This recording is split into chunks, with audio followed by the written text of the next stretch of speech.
आती है तो डायोड। हेलो गुड मॉर्निंग दोस्तों।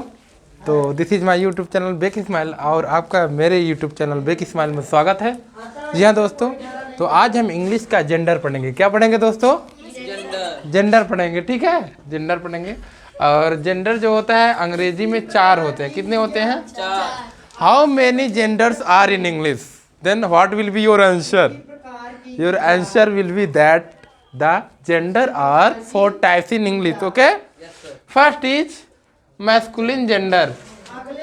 What? First is masculine gender, जिसे हम हिंदी में कहते हैं पुल्लिंग। क्या कहते हैं? पुल्लिंग। तो जो नर जाति का बोध कराते हैं। नर जाति का मतलब क्या होता है? मेल। दैट मीन्स केवल मेल ही इसमें आते हैं, फीमेल नहीं आती है। जो नर जाति का बोध कराते हैं उन्हें हम लोग क्या कहते हैं? मैस्कुलिन जेंडर कहते हैं या पुल्लिंग कहते हैं। इसमें मैन है। एग्जाम्पल के तौर पे क्या है? मैन आदमी, व्यक्ति, बॉय लड़का, किंग राजा, ठीक है, रानी थोड़ी ना आ जाएगी, फादर पिता, लायन शेर आदि क्या होते हैं? मैस्कुलिन जेंडर्स के एग्जाम्पल हैं।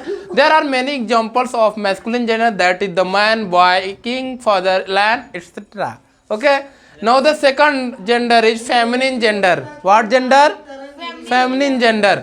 फेमिनिन जेंडर को हम इंग्लिश में, हिंदी में क्या कहते हैं? स्त्रीलिंग। क्या कहते हैं? In English feminine gender and in Hindi स्त्रीलिंग।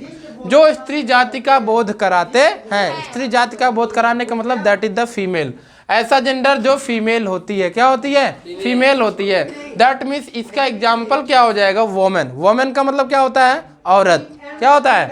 और औरत आप सब जानते हो कि ये क्या है? एक होती है, फीमेल होती है। इसके बाद गर्ल। गर्ल का मतलब क्या होता है? लड़की। ये भी क्या होती है? फीमेल ही होती है। क्वीन रानी। क्या एक बॉय को क्वीन बनाएंगे? नहीं बनाएंगे, तो एक लड़की जैसा ही बनाएंगे तभी क्वीन बनेगी, है कि नहीं? तो क्वीन हो गई। तो इसका जेंडर क्या हो गया? फेमिनिन जेंडर हो गया। मदर क्या हो गया? एक मॉम हो गया, इसका भी जेंडर क्या हो गया? फेमिनिन हो गया। लायनेस। तो लायन का जो स्त्रीलिंग होता है वो क्या होता है? लायनेस। यानी लायन में ES जो ESS जोड़ देते हैं तो क्या हो जाता है?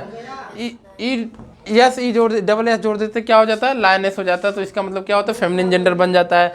इसके बाद बात करते हैं third gender is common gender. What the gender are third gender in English? That is the common gender. और कॉमन जेंडर का मतलब क्या होता है? उभय लिंग। उभय का मतलब होता है कॉमन, कॉमन का मतलब दोनों। That means and that kind of gender which present both kind of the gender, that is the masculine gender and feminine gender. That kind of gender जिसमें क्या होते हैं? ऐसे जेंडर जिसमें मैस्कुलिन जेंडर और फेमिनिन जेंडर दोनों होते हैं। क्या होते हैं? दोनों होते हैं। उसे हम लोग क्या बोलते हैं? Common gender. जैसे मैंने कहा नर तथा मादा दोनों जातियों का बोध होता है।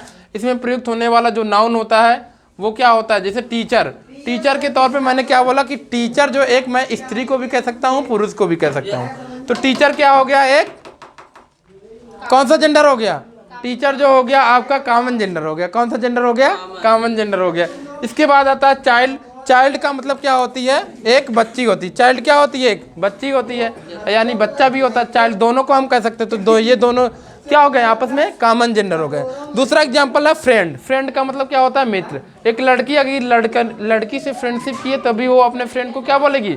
फ्रेंड ही बोलती है। और एक लड़का यदि फ्रेंडशिप किया तो वो भी अपने फ्रेंड के साथ क्या बोलेगा? फ्रेंड, है ना, दोस्त बोलेगा। सर्वेंट एक नौकर। एक नौकर भी, स्त्री भी सर्वेंट होती है, एक पुरुष भी सर्वेंट होता है। तो ये कॉमन जेंडर वाले वर्ड हो गए। स्टूडेंट क्या है? एक लड़की को भी स्टूडेंट कहा जा सकता है, एक लड़के को भी स्टूडेंट कहा जाता है। इस प्रकार से ये सारे के सारे एग्जाम्पल्स क्या हो गए? कॉमन जेंडर की कैटेगरी में आते हैं। और now the fourth gender is neuter gender. कौन सा gender? Neuter gender. Neuter gender को हम हिंदी में कहते हैं नपुंसक लिंग। क्या कहते हैं? नपुंसक लिंग। मतलब इसमें कोई भी लिंग नहीं होता, ना तो ये मेल होते हैं ना तो ये फीमेल होते हैं। तो ये कौन से जेंडर होते हैं? नपुंसक लिंग होते हैं। कौन से लिंग होते हैं? नपुंसक लिंग होते हैं। तो जो नाउन निर्जीव वस्तुओं का बोध कराए। किसका बोध कराए? निर्जीव वस्तुओं का। तुम्हारे सामने एक चेयर है। क्या है? चेयर है। तुम जिसपे बैठे हो एक बेंच है। तुम जिसपे पढ़ रहे हो क्या है? एक मेज है। समझ गए? तो ये सारे वर्ड्स किसका ज्ञान कराते हैं? एक निर्जीव का ज्ञान कराते हैं। तो निर्जीव क्या होता है, न्यूटर जेंडर में आता है। किसके जेंडर में आता है, नेचर जेंडर। इसके एग्जाम्पल और भी होते हैं, जैसे पेन हो गया, बुक हो गया।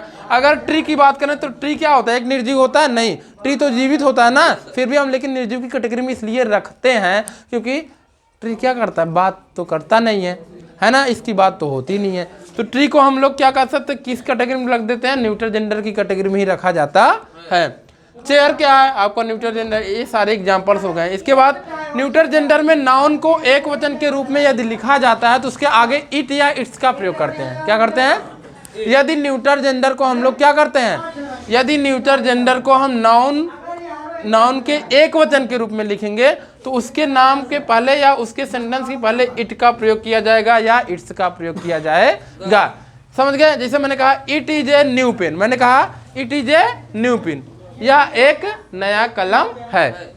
मैंने क्या कहा, it is a new pen, या एक नया कलम है। तो इसका मतलब क्या हो गया, इट का प्रयोग किसके लिए किया गया, न्यूटर जेंडर के लिए, जो कि एक निर्जीव होता है। क्या होता है, निर्जीव होता है। इसी प्रकार से मैं अगर इसके सेंटेंस को आगे बढ़ाऊं, है ना, तो इट्स मतलब ये pen, its ink is blue, इसका इंक क्या है, ब्लू है, या इट्स इंक इज ब्लैक, इसका इंक क्या है, ब्लैक है। तो दैट इज न्यूटर जेंडर। अगर न्यूटर जेंडर के आगे हम लोग इट्स का प्रयोग करते हैं या इट का प्रयोग करते हैं, कब करते हैं, जब वो एक वचन होता है। कौन सा होता है, एक वचन। तो how many kinds of gender are there in English, then you tell that gender are in English, 4 type of the gender in English. Okay, first is the masculine gender, second is feminine gender, fourth third is common gender और fourth is neuter gender. समझ गए कि नहीं। तो gender are 4 kind of in English. Okay, so that's it the gender. Okay, this is class over.